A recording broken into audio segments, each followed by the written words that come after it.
So let's start off by talking about what data binding is about and why it's important to you. First off, data binding is one of the more powerful XAML platform features, and it's certainly not limited to just WPF. A lot of the things we're going to be talking about in this course apply equally to Windows 8 development, Windows Phone development, and even the somewhat defunct Silverlight. Certainly there are other platform features such as visual states and styling and resources that are equally as important and what makes XAML a great platform for developing applications. But data binding stands out to me as one of the most powerful features because of how it lets you architect your application. First off, it promotes loose coupling.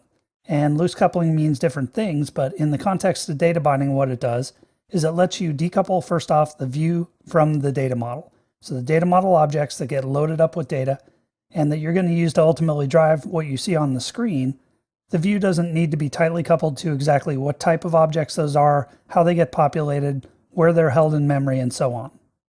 Additionally, you can keep the view decoupled from the data access that populates those data models.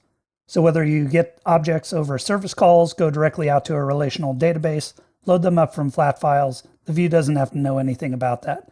And most specifically, when we're talking about view here, we really mean the elements within the view that represent the renderable content that you see on screen. Additionally, through data binding, the view can stay decoupled from the interaction logic. The logic that gets invoked when a user clicks on something, selects something, navigates around the application, all of that stuff can be decoupled from the elements of the view using data binding. Now, to fully achieve that, you really have to take a step further and consider something like the model view view model pattern, but it's really data binding that makes that possible. Additionally, data binding reduces the overall amount of code you'll have to write, and you'll see that in the demos towards the end of the module. So that reduction in code can mean shorter time to market in getting your app out there at first, and it means less time to create new features and fix bugs when you're maintaining the application. So that code reduction comes in several forms. One is that the automatic data flow to and from the screen that data binding enables means that you have to write less code to explicitly push and pull data from individual properties on elements within the screen. Additionally, just in terms of conceptualizing and implementing the code, it allows you to form natural associations between data objects and their properties and screen elements that are going to render out the content of those objects.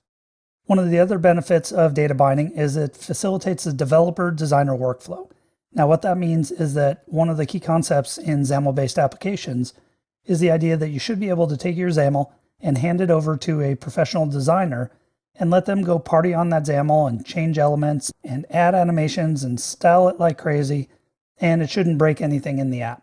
But the more the elements are tightly coupled to the code behind, especially with lots of push-pull logic and stuff like that, then it's going to be harder for the designer to swap out, say, a label for a text box, because the properties on those elements that you're going to push data into is going to change with the change of an element. With data binding, you just have declarations in the XAML that the designer can be in control of, and they can move those bindings around and put them on the appropriate properties on the elements as they switch things out.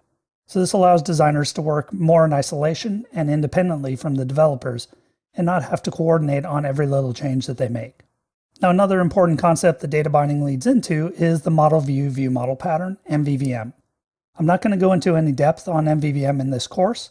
I would recommend you check out my other Pluralsight course, Building Windows 8 MVVM Applications, because in that course I cover the MVVM pattern, the concepts behind it, and I'd say a good 70 to 80% of what I cover in that course equally applies to WPF. You would have to ignore some of the Windows 8 specifics, such as the application lifecycle and navigation schemes of Windows 8, which are different in WPF. But the fundamentals of the MVVM pattern are covered well there and apply equally to WPF. Now, for most of this course, I am not going to use MVVM in my demos, just to emphasize that data binding is powerful and useful in its own right, and you don't have to do the MVVM pattern to get benefit out of it. But if you're considering going down that road, it's important to realize that you're never going to get there without being good at data binding. Data binding is the most important aspect of being able to decouple the views and the view models and the data flow and communication between those, because the bindings form the bond between a view and its view model in a loosely coupled way.